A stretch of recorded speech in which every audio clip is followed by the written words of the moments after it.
95 আমি প্ৰথম চাইলাম বৰগীত উঠৰে উঠা বাপু গোপাল হে মাধৱদেৱ। আৰু বৰগীতসমূহ কোনে কোনে ৰচনা কৰা? শংকৰদেৱ আৰু মাধৱদেৱে ৰচনা কৰা গীতসমূহকে বৰগীত বুলি কোৱা হয়। বৰগীত কাক বোলে, বৰগীতৰ বৈশিষ্ট্য কি ইয়াত আছেই, গতিকে মই বেলেগকে এতিয়া আৰম্ভণি কৰি নাথাকো। পাঠত আছেই, গতিকে মই তাৰ পৰাই তোমালোকক কৈ দিছো। এতিয়া চব পাঠটো নিৰ্বাচন কৰাৰ উদ্দেশ্য, এই বৰগীতখিনি তোমালোকৰ চিলেবাছত বা পাঠ্যক্ৰমত কিয় দিলে? বৰগীত অসমীয়া সাহিত্যৰ এপদ অমূল্য সম্পদ। মহাপুৰুষ শংকৰদেৱ আৰু মাধৱদেৱৰ দ্বাৰা ৰচিত আধ্যাত্মিক ভাৱসম্পন্ন আৰু ৰাগ ৰাগিণীযুক্ত গীতসমূহক বৰগীত বুলি কোৱা হয়। কেতিয়াবা প্ৰশ্নটো আহে যে বৰগীত কাক বোলে? তোমালোকে এই শাৰীটো লিখিলেই হ'ল। প্ৰথম শাৰীটো লিখিব পাৰা, কোনো কথা নাই। এই দুটা শাৰী লিখিলে হ'ল বা পাছৰ শাৰীটো লিখিলেও হ'ব। মহাপুৰুষ শংকৰদেৱ আৰু মাধৱদেৱৰ দ্বাৰা ৰচিত আধ্যাত্মিক ভাৱসম্পন্ন আৰু ৰাগ ৰাগিণীযুক্ত গীতসমূহক বৰগীত বুলি কোৱা হয়। যদি এক নম্বৰ কাৰণে আহে, বৰগীত কাক বোলে এইটো লিখিলে হ'ল। অৰ্থাৎ বৰগীতসমূহ হৈছে শংকৰদেৱ আৰু মাধৱদেৱৰ ৰচিত কিছুমান গীত, যিবোৰ আধ্যাত্মিক ভাৱসম্পন্ন। আধ্যাত্মিক ভাৱসম্পন্ন মানে কি?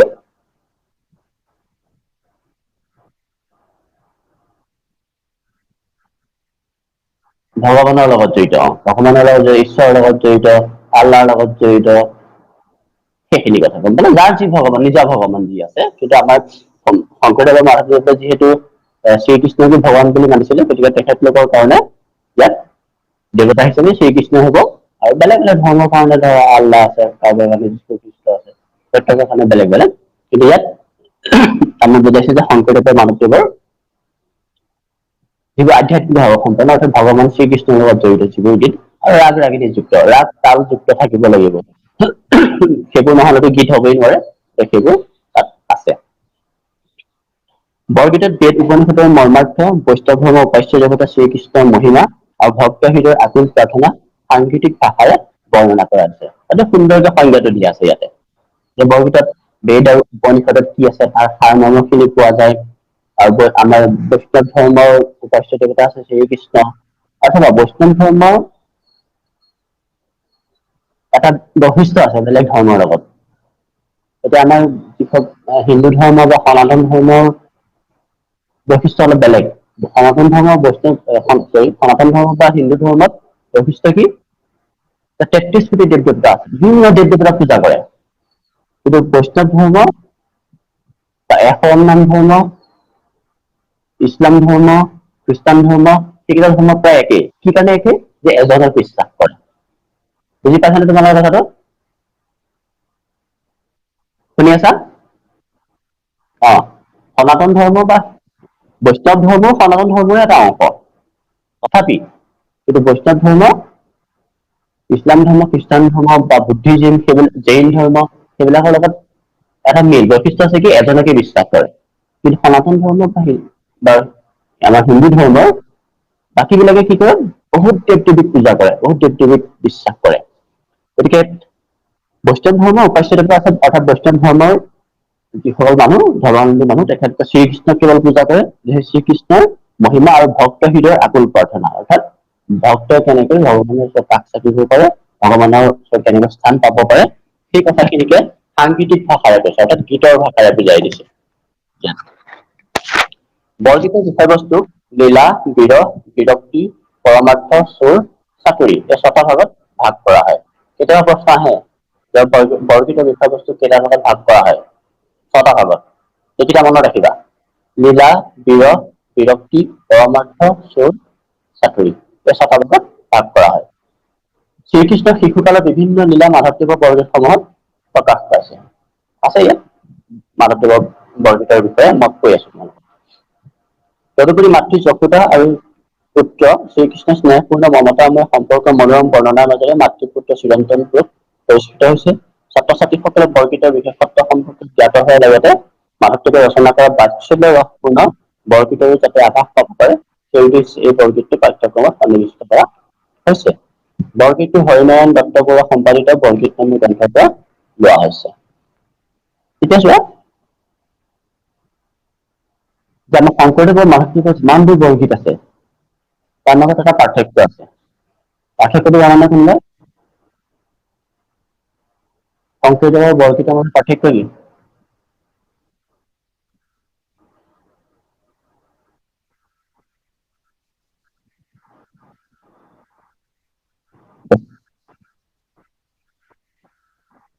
আৰু যদি সেইটো নাথাকে, সকলোতেতো মই মোৰ খং উঠে বুলি নাথাকিবও পাৰে।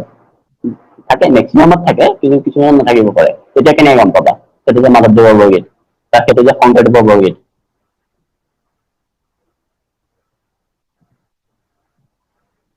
পিংকি কোৱা, পিংকিয়ে জানিব যেন লাগিছে মোৰ। পিংকি, পিংকিয়ে শুনি আছে নে নাই শুনা? শুনি আছা, ঠিক আছে হ'ব। এতিয়া চোৱা, শংকৰদেৱৰ মাধৱদেৱৰ বৰগীতৰ প্ৰধান পাৰ্থক্যটো হ'ল কি, মাধৱদেৱৰ যিবিলাক বৰগীত আছে সেই বৰগীতটো শ্ৰীকৃষ্ণৰ শিশু কালৰ, তাচ্ছল্য কালৰ, তাচ্ছল্য মানে শিশু কাল, গম পাইছা? শিশু কালক লৈ সকলোখিনি। গতিকে মাধৱদেৱৰ যিমানটো বৰগীত আছে সকলোবিলাক শ্ৰীকৃষ্ণৰ শিশুকালৰ লগত জড়িত, শিশুকালৰ কাহিনীহে তাত কোৱা হয়। কিন্তু শংকৰদেৱৰ বৰগীতসমূহত কোৱা হয় প্ৰধানত কিশোৰ কালৰ, ডেকা শ্ৰীকৃষ্ণৰ কাহিনী। ৰাসলীলাৰ কাহিনী সেইবোৰ কথা কোৱা হয়। আৰু তোমালোকে পাবা অংকীয়া নাটৰ নাট বিচাৰ, অংকীয়া নাটৰ ৰস বিচাৰ বুলি এটা পাঠ আছিল, যাৰ যাৰ আছিল তাত পাবা যে ইয়াত ৰস বেলেগ বেলেগ। বাৎসল্য ৰস আছে, তাত ভক্তি ৰসো পাইছিলা নহয় সেই এডভান্স চামিজত ভালকৈ, যদি কোনোবাই পঢ়িছা অংকীয়া নাটৰ ৰস বিচাৰ, যে আমাৰ নৱৰস আছে, নটা ৰস আছে, তাৰ বাহিৰে ভক্তি ৰস আছে, সেই ভক্তি ৰসেৰে এটা ৰস হ'ল বাৎসল্য ৰস, সেই বাৎসল্য ৰস মাধৱদেৱৰ বৰগীতসমূহত পোৱা যায়, তাত শিশুকালৰ শ্ৰীকৃষ্ণৰ কাহিনী পোৱা যায়, আনহাতে ডেকা কালৰ শ্ৰীকৃষ্ণৰ কাহিনীখিনি পোৱা যায় শংকৰদেৱৰ বৰগীতত। ইয়াত কৈছে যে যশোদা পুত্ৰ শ্ৰীকৃষ্ণৰ স্নেহপূৰ্ণ মমতাময় সম্পৰ্ক মনোৰম সেইবোৰো কাহিনী মাধৱদেৱৰ বৰগীতত প্ৰকাশ পাইছে। কাৰণ পাবই, কাৰণ যেতিয়া শিশুকালৰ যেতিয়া কাহিনীটো মাকৰ কথা কবই লাগিব। আৰু এই বৰগীত এটা কাৰনে দিয়া আছে, যাতে তোমালোকে মাধৱদেৱৰ বৰগীতসমূহ পঢ়া, বুজি পোৱা, আৰু এই বৰগীতসমূহ ইয়াত এনেকুৱা উদ্দেশ্য নহয় যে তোমালোকে বৈষ্ণৱ ধৰ্মক বিশ্বাস কৰা বা বৈষ্ণৱ ধৰ্মৰ অনুগামী হৈ বৈষ্ণৱ ধৰ্মৰ দেৱতা শ্ৰীকৃষ্ণক পূজা কৰা, সেইটো অৰ্থত এইবিলাক নিদিয়ে পাঠ, গম পাইছা? সকলোৱে এইটো পাতিছে যে বৰগীতটো কি, মাধৱদেৱনে কি লিখিছিল, ৰচনাৰাজি কেনেকুৱা, বৈশিষ্ট্য কি, আমি সেইটো জানিব, সাহিত্য হিচাপে পঢ়িবলৈ দিছে ইয়াত, ধৰ্ম হিচাপে পঢ়িবলৈ দিয়া নাই আমাক। এতিয়া চাবা লেখক পৰিস্থিতি, পেজ নাম্বাৰ 96। 1499 খ্ৰীষ্টাব্দত উত্তৰ লখিমপুৰৰ নাৰায়ণপুৰ অঞ্চলৰ মাধৱদেৱে জন্মগ্ৰহণ কৰে। তেওঁৰ পিতৃৰ নাম গোবিন্দগিৰি, ৰাজেন্দ্ৰ অধ্যাপকৰ ছাত্ৰশালত তেওঁ আনুষ্ঠানিক শিক্ষা লাভ কৰে। পিতৃৰ মৃত্যুৰ কিছুকাল পিছত শংকৰদেৱৰ সৈতে মাধৱদেৱৰ প্ৰথম সাক্ষাৎ হয়। এই ঐতিহাসিক সাক্ষাতক মণিকাঞ্চন সংযোগ বুলি অভিহিত কৰা হয়।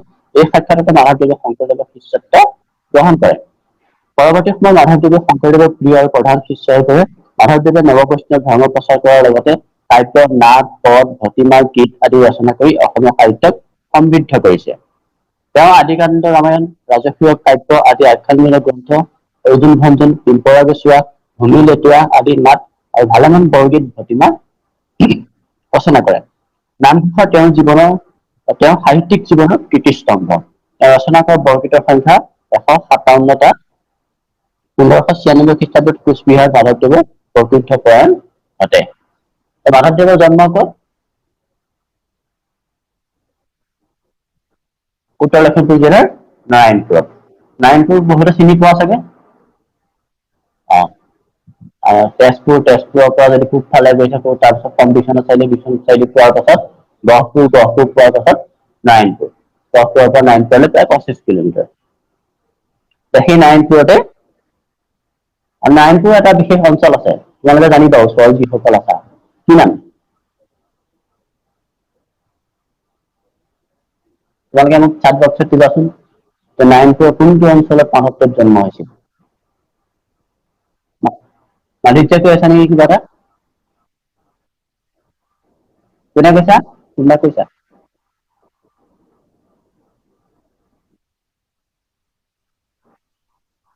কি বুলি কৈছা? লেটেকু পুখুৰী, লেটেকু পুখুৰী, নাৰায়ণপুৰৰ কোন ঠাই? লেটেকু পুখুৰী। এইটো প্ৰশ্ন কিন্তু কেতিয়াবা আহে, এক নম্বৰ প্ৰশ্নত আহে যে লেটেকু পুখুৰী নিলিখিলেও হ'ব, কাৰণ আমাৰ কিতাপতো নাই। যদি লিখিলেও ভুল নহয় যে নাই মাধৱদেৱৰ জন্ম কোন স্থানত হৈছিল। উত্তৰ লখিমপুৰৰ নাৰায়ণপুৰত লিখিলেও হ'ব।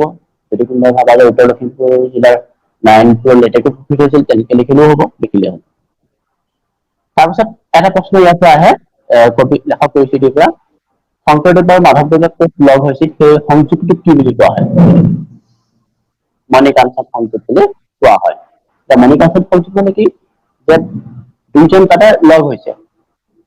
কি কাৰণে লগ হৈছে তোমালোকে কাহিনীটো জানা বহুতেই, সৰুতে পঢ়িছা হয়নে? শংকৰদেৱ হৈছে শংকৰদেৱ হৈছে আমাৰ নৱ বৈষ্ণৱ ধৰ্মৰ, এজন ভগৱানক বিশ্বাস কৰে। কিন্তু সিফালে মাধৱদেৱ আছিল শাক্ত ধৰ্ম, বলি বিধান দিয়ে, ছাগলী বলি, মহ বলি এইবিলাকত বিশ্বাস কৰি শাক্ত ধৰ্ম আছিল, অৰ্থাৎ বলি বিধান পূজা পাতলত বিশ্বাস কৰিছিল মাধৱদেৱে। শংকৰদেৱে পূজা পাতলত বিশ্বাস কৰা নাছিল। শংকৰদেৱে কেৱল ভগৱান শ্ৰীকৃষ্ণক আৰাধনা কৰিব লাগে, যিকোনো স্থানতে যেনেকে হওক আৰাধনা কৰিলে হ'ল। বিশেষ সা সামগ্ৰী লৈ আমাৰ যেনেকে হিন্দু ধৰ্মত যেনেকে পূজা কৰে, সেই পূজাত বিশ্বাস কৰা নাছিল শংকৰদেৱে। সেই শংকৰদেৱে বৈষ্ণৱ ধৰ্মত বিশ্বাস কৰি বৈষ্ণৱ ধৰ্ম প্ৰচাৰ কৰিছিল, যিটো নৱ বৈষ্ণৱ ধৰ্ম হ'ল। আৰু মাধৱদেৱে কৰিছিল কি, শাক্ত ধৰ্মত বিশ্বাস কৰিছিল। এবাৰ বলি দিবৰ কাৰণে এটা ছাগলী আনিবলৈ পঠায়, তাৰপিছত শংকৰদেৱৰ বাটত পাই মানুহজনী ঘূৰি আহে, ছাগলী মানে মাধৱদেৱক খং উঠে যে বলি দিবলৈ পঠিওৱা ছাগলীটো কিয় নাহিল। তাৰপিছত গৈ দুইজনৰ মাজত তৰ্ক যুদ্ধ হয়। আজিকালি নিচিনাকে মানুহে মৰা কটা নকৰে ধৰ্মৰ নামত, গম পালানে? বা আজিকালি নিচিনাকৈ মানুহে মোৰ ধৰ্মটো ভাল, তোৰ ধৰ্ম বেয়া, তেনেকে গালি গালাজ কৰি মানুহে কাজিয়া পেচাল নকৰে আগতে। শংকৰদেৱ বেলেগ এটা ধৰ্মৰ, মাধৱদেৱ বেলেগ এটা ধৰ্মৰ। মাধৱদেৱো পণ্ডিত, শংকৰদেৱৰ সমানে পণ্ডিত আছিল মাধৱদেৱো। শংকৰদেৱ যেনেকুৱা পণ্ডিত, মাধৱদেৱো ঠিক তেনেকুৱা পণ্ডিত। মাধৱদেৱ যথেষ্ট সৰু, তথাপি কিন্তু পণ্ডিত মানুহ আছিল, শাক্ত ধৰ্মত বিদগ্ধ পণ্ডিত আছিল। সেই পণ্ডিতে গৈ বেলেগ এজন পণ্ডিতৰ লগত তৰ্ক যুদ্ধ কৰিছে, যুক্তি ডিবেট কৰিছে তাৰমানে। এই তৰ্কযুদ্ধ কৰি শংকৰদেৱে এটা পইণ্ট কৈছে যে আমি পূজা পাতল অবিহনে কৰিব নালাগে, মাধৱদেৱে কৈছে যে এইটো কাৰণে কৰিব লাগে। তেনেকে তেওঁলোকে শাস্ত্ৰক লৈ বিভিন্ন তৰ্ক বিতৰ্ক কৰিছে।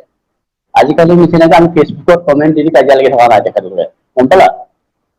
তেখেতলোকে আৰু আমাৰ নিচিনাকে নকৰেও, কাৰণ তেখেতলোক পণ্ডিত মানুহ, দুটা বিশেষ বেলেগ বেলেগ ধৰ্মৰ পণ্ডিত মানুহ। শেষত মাধৱদেৱ সেই তৰ্ক যুদ্ধত, অৰ্থাৎ বেদ উপনিষদৰ শাস্ত্ৰৰ যুদ্ধত গৈ হাৰে। মাধৱদেৱে মাধৱদেৱে পৰাজয় স্বীকাৰ কৰিলে, স্বীকাৰ কৰি লৈ সেই শংকৰদেৱৰ শিষ্যত্ব গ্ৰহণ কৰে। আৰু যিসকল গুণী জ্ঞানী, যিসকল পণ্ডিত মানুহ, তেখেতলোকে সদায় নিজৰ ভুলটো বা নিজে যদি হাৰিলে স্বীকাৰ কৰিলে যে মই হাৰিলো।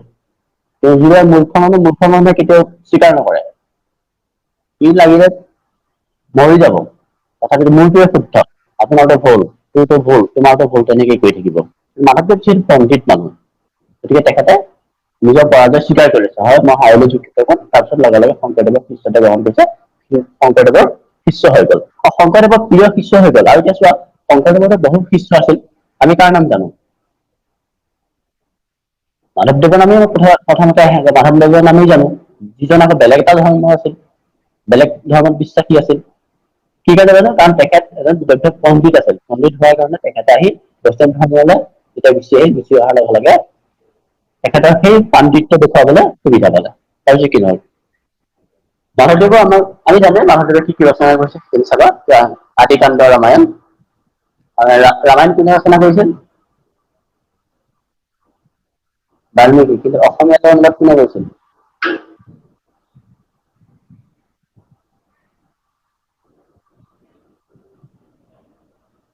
ৰামায়ণ কোনে কৰিছিল?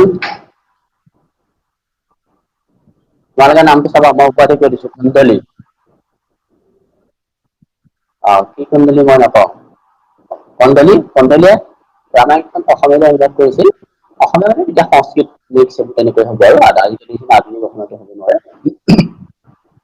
7টা কাণ্ড আছিল সেই ৰামায়ণত, 7টা কাণ্ড আছিল, 7টা কাণ্ড। তাৰে প্ৰথমটো আৰু একেবাৰে শেষৰ কাণ্ড দুটা ধ্বংস হৈ যায়, বেয়া হৈ যায়। আগতেতো সাঁচি পাত তেনেকুৱাতে লিখা হৈছিল, গতিকে প্ৰথমখিনি আৰু শেষৰখিনি বেয়া হৈ গ'ল। এই প্ৰথমখিনি আৰু শেষৰখিনি শংকৰদেৱ আৰু মাধৱদেৱে লিখি 7টা কাণ্ড সম্পূৰ্ণ কৰি থৈ দিছে আমাৰ কাৰণে, আমি পঢ়িবৰ কাৰণে। এই যে প্ৰথম কাণ্ডটো আদি কাণ্ড, 7টা কাণ্ড নহয় ৰামায়ণৰ, 7টা কাণ্ড মানে 7টা অধ্যায় বুলি ধৰা, ডাঙৰ ডাঙৰ এটা অধ্যায় বুলি ধৰা, 7টা অধ্যায়।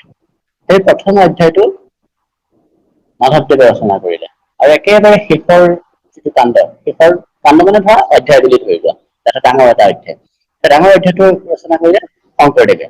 আৰু মাজৰখিনি এই যে মই কৈছো খণ্ডলী, সেই খণ্ডলীৰ মাজত 5টা কাণ্ড থাকি গ'ল, তেতিয়া ৰামায়ণখন সম্পূৰ্ণ হ'ল। তাৰ বাহিৰে চোৱা, তেখেতে বৰগীত ৰচনা কৰে, আৰু বৰগীত কিমানটা ৰচনা কৰিছিল মাধৱদেৱে? 157টা। ইয়াত আছে 157টা। আচলতে শংকৰদেৱে মাধৱদেৱে বহু বৰগীত ৰচনা কৰিছিল, তাৰ বহুখিনি বৰগীত আমি এতিয়ালৈকে উদ্ধাৰেই হোৱা নাই। শংকৰদেৱতো বহুত বৰগীত যদিয়ে গুচি গ'ল। শংকৰদেৱৰ কিমানটা বৰগীত পোৱা যায় এতিয়া? 95।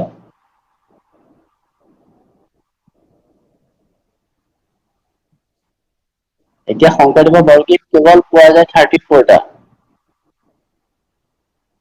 গম পালা? 34।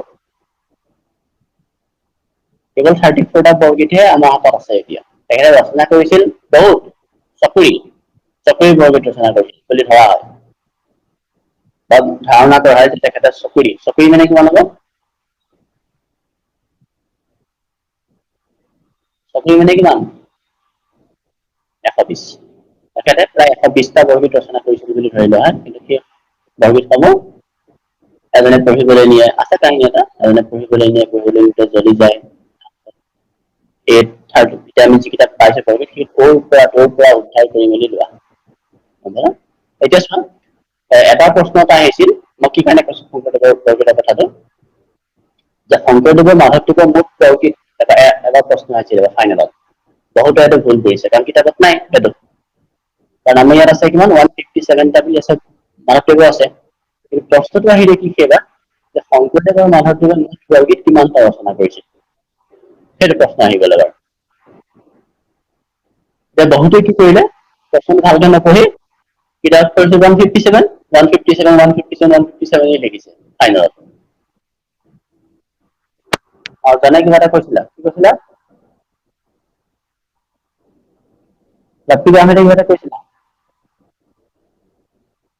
আৰু কোৱা নাই। গতিকে এতিয়া 157 প্লাছ 34 কিমান হ'ব? 191। গতিকে আমাৰ হাতত এতিয়া বৰগীত আছে 191। আৰু বেলেগ উৎসত ক'ৰবাত বেলেগ পাব পাৰে, কিন্তু আমি 191 পৰাপক্ষত লিখিব পাৰো, বা সেইটোৱে শুদ্ধ 191। ঠিক আছে? গতিকে মই ক'লো যে এইটো প্ৰশ্ন কিন্তু এবাৰ আহিছিল, এই প্ৰশ্নটো ঠগিছে বহুত ল'ৰা ছোৱালীক। কি ক'লা? মুঠকে সুধিছিল যে শংকৰদেৱ বা মাধৱদেৱে মুঠ বৰগীত কিমানটা ৰচনা কৰিছিল, প্ৰশ্ন আছিল সেইটো।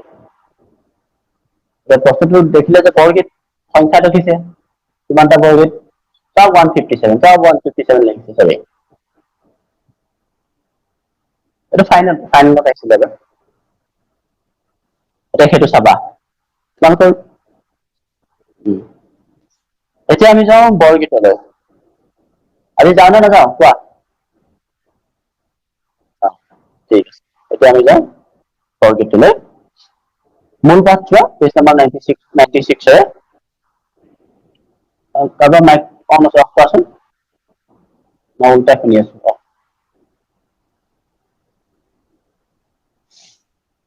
এতিয়া চোৱা, মূল পাঠ, ৰাগ ক ঝুম, আৰু এইফালে পদ আছে ঝুম। উঠে বাপু গোপালহে, নিশি পৰবাতে ভৈল, কমল নয়ন বুলি ঘন ঘন, জখুৱা কাষিতে লৈ ল। উঠ বাপু গোপাল হে, নিশি পৰবাতে ভৈল, হে বাপু হে গোপাল উঠা। কিহৰ পৰা উঠিব? শুৱাৰ পৰা উঠিবলৈ কৈছে। নিশি পৰভাত ভৈল, নিশি মানে ৰাতি, ৰাতিপুৱাল, নিশি পৰভাত ভৈল, পৰভাত মানে প্ৰভাত, ৰাতিপুৱা। সেই গোপাল ভগৱানক কৈছে, সেই গোপাল, সেই বাপু, ৰাতিপুৱা তুমি শুৱাৰ পৰা উঠা। কমল নয়ন বুলি ঘনে ঘনে জপোৱা, কাষিতে লৈ ল। জপোৱা মানে ক'ত? যশোদা, কৃষ্ণৰ মাক যশোদা।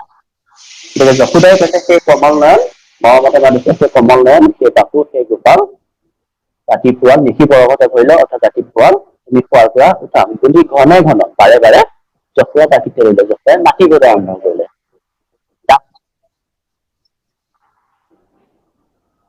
অৰ্পিতৰ মাইকৰ পৰা হৈছে ন?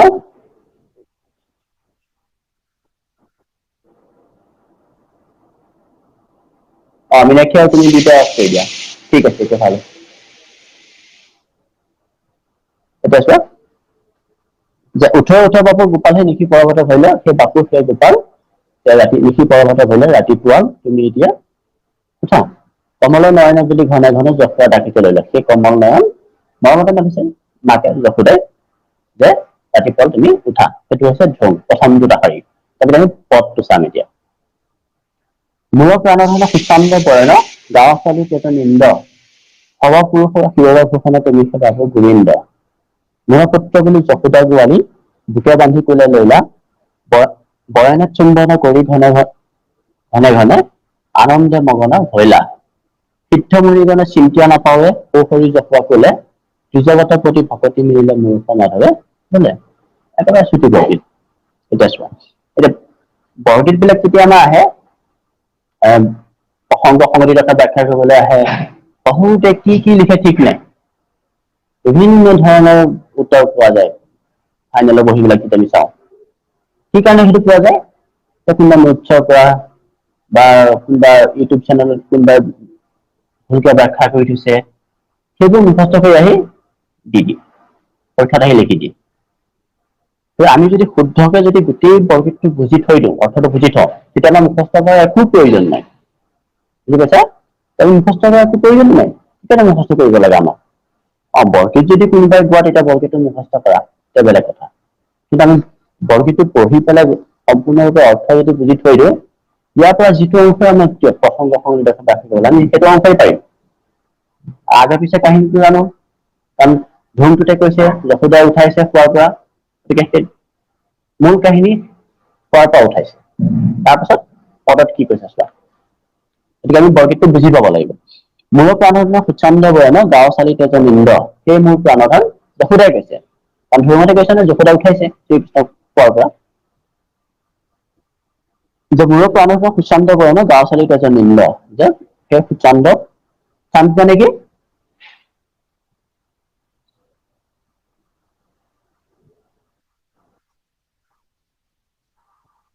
চন্দ্ৰৰ দৰে সুন্দৰ, চান্দ। আৰু চান্দটো আমি হিন্দীতটো কওঁৱেই নহয় জানো? গতিকে সেই প্ৰাণধন, সেই মোৰ প্ৰাণধন, সেই মোৰ বুকুৰ আপোন, সেই চন্দ্ৰ বৰণ, যে তুমি চন্দ্ৰৰ দৰে ধুনীয়া সেই মুখখন লৈ তুমি গাঁও চালি তেজ নিন্দ, যে তুমি এতিয়া শুৱাৰ পৰা উঠা আৰু তেজ নিন্দ, টোপনি ত্যাগ কৰা। গম পালা? যে তুমি টোপনি ত্যাগ কৰি এতিয়া শুৱাৰ পৰা লাহেকৈ উঠি আহা। সৰ্বপুৰুষৰ শিৰৰ ভূষণ তুমিহে বাপু গোবিন্দ। সৰ্বপুৰুষৰ শিৰৰ ভূষণ, সকলো পুৰুষৰ, সকলো পুৰুষৰ মানে কি? সৰ্বপুৰুষৰ মানে, সকলো পুৰুষৰ মানে?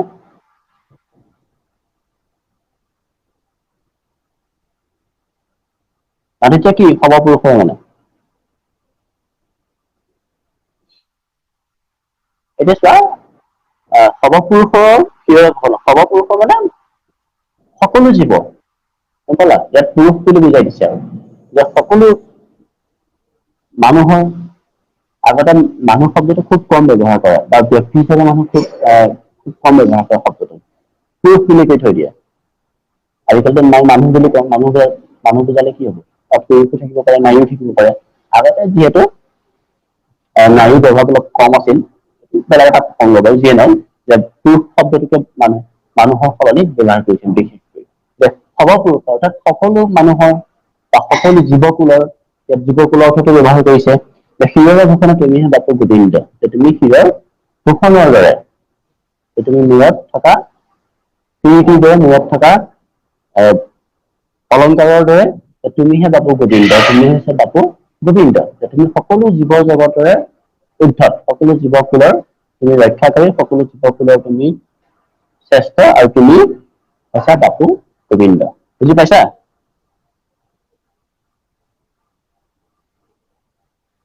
শুনা পাই আছা নে তোমালোকে? ঠিক আছে ঠিক আছে ঠিক আছে। তোমালোকে ৰিপ্লাইটো দিয়ে মাইকটো অফ কৰি দিবা।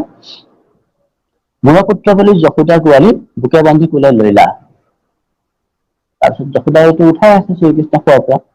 মোৰ পুত্ৰ বুলি যশোদা গোৱালীক বুকে বান্ধি কোলাই লৈলা। তাৰপিছত সেই মোৰ মৰমৰ পুত্ৰ বুলি যশোদাই বুকে বান্ধি কোলাই লৈলা। বুকুত বান্ধি লৈ কোলাত লবলৈ আৰম্ভ কৰিলে। যশোদাই সেই মোৰ পুত্ৰ শুৱাৰ পৰা উঠা বুলি মৰমতে কোলালৈ উঠাইছে। এতিয়া চোৱা ভগৱান শ্ৰীকৃষ্ণক যশোদাই কেনেকে মৰমত উঠাইছে। তোমালোকৰ মা-দেউতাই এতিয়া কেনেকে উঠাইছে শুৱাৰ পৰা?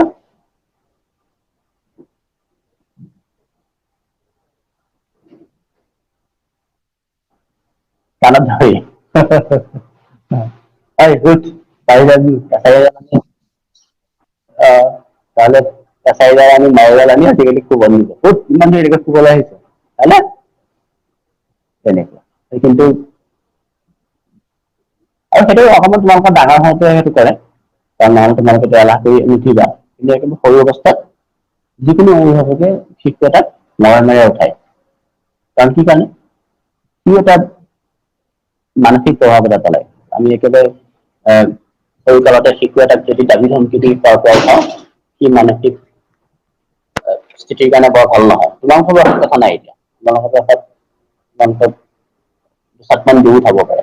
কিন্তু একেবাৰে শিশু এটা ১.৫ বছৰ, ২ বছৰ, ৩ বছৰ হৈছে। তাক উঠাবৰ কাৰণে আমি গৈ এচাৰিডাল লোৱাৰ প্ৰয়োজন নাই। তেওঁলোকক সেইটো সময়ত মৰমেৰে উঠাব লাগিব। সেইটো চোৱা তেতিয়াৰ দিনতো সেই মানসিক স্থিতি মানুহে বুজি পাইছিল।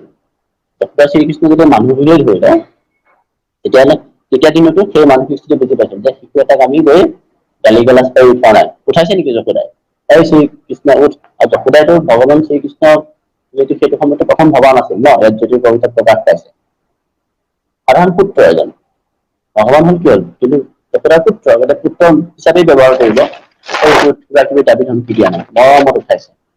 গতিকে সেই শিশুকালত মৰমেৰে যশোদাই মৰমত কি কৰিছে বুকে বান্ধি কোলাই লৈলা। বুকুৰ মাজত সুমুৱাই লৈ কোলাত লবলৈ আৰম্ভ কৰিলে। বৰনে চুম্বন কৰি ঘনে ঘনে আনন্দে মগন হৈলা। আৰু যশোদাই খুব মৰমত শ্ৰীকৃষ্ণক বাৰে বাৰে চুমা খাবলৈ লৈছে আৰু আনন্দ মগন হৈলা আৰু আনন্দত মগ্ন হৈ গ'ল। খুব আনন্দ পাইছে। মাতৃ হিচাপে শ্ৰীকৃষ্ণক শুৱাৰ পৰা উঠাই কোলাত লৈ বাৰে বাৰে চুমা খাইছে আৰু খুব আনন্দ পাইছে সেইটো। তোমালোকক যেনেকে মা-দেউতাই আনন্দ পায় ন? মোৰ ল'ৰাটো বা মোৰ ছোৱালীজনী বহুত ডাঙৰ হ'ল। হায়াৰ ছেকেণ্ডাৰী ছেকেণ্ড ইয়েৰ পালেগে, ভালকে পঢ়া-শুনা কৰি আছে। কথা ক'লে শুনে।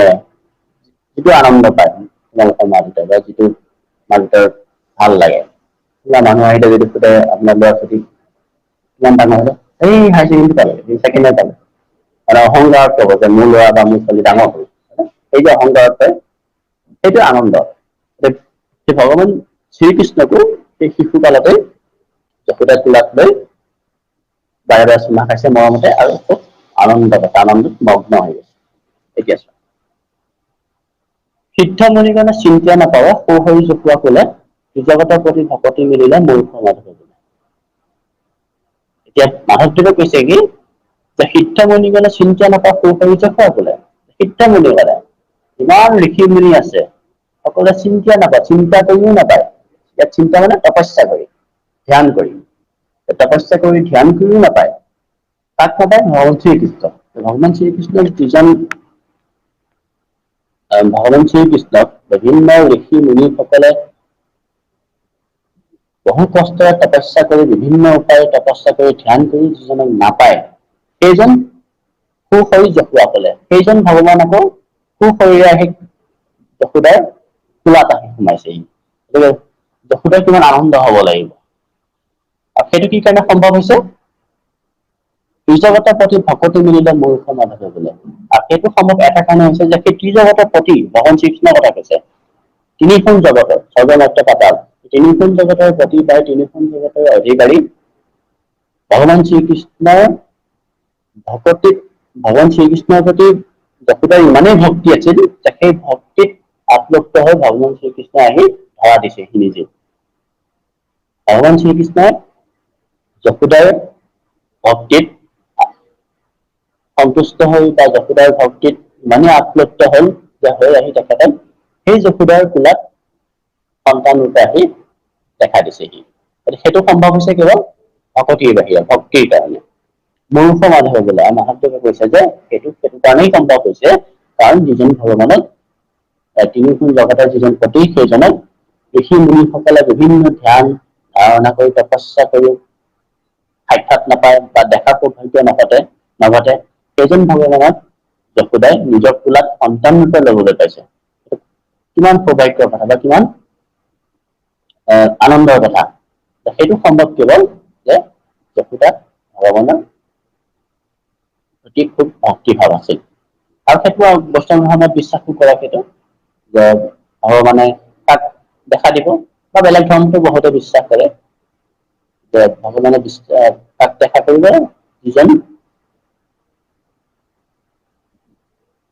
যিজনে খুব খুব ভক্তি থাকিব বা যিজনৰ খুব ভক্তি ভগৱানৰ প্ৰতি থাকিব, তেখেতে সেই ভকতৰ ওচৰত বা সেই দাসৰ ওচৰত ভগৱান নিজে আহি ধৰা দিয়ে বুলি কয়। যে ভগৱান হৈছে ভক্তৰ অধীন বা দাসৰ অধীন। তাৰমানে কোনোবা যদি বহুত ভক্তিভাৱ আছে ভগৱানৰ প্ৰতি, তেখেতে নিজে নিজে ধৰা দিবহি, কাৰণ ভগৱান ভক্তৰ অধীন বা ভক্তৰ দাস বুলি ধৰা হয়। বুজি পালা বিকাশ?